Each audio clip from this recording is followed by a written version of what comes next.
তৃণমূল কংগ্রেস বলছে সুকান্ত মজুমদার শ্রমিক ভট্টাচার্য মিলে শুভেন্দু অধিকারীকে বোকা বানিয়েছে ভবানীপুরে দাঁড় করিয়ে।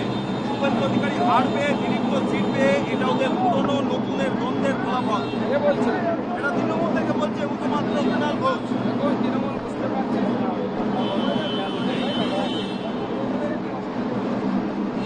সাপ্লিমেন্টারি চার্জশিট দিয়ে তৃণমূল বলছে মানুষকে কনফিউজ করার আরেকটা পদ্ধতি, মানুষ সব মনে রাখছে, সব তৃণমূলকেই ভোট দেবে।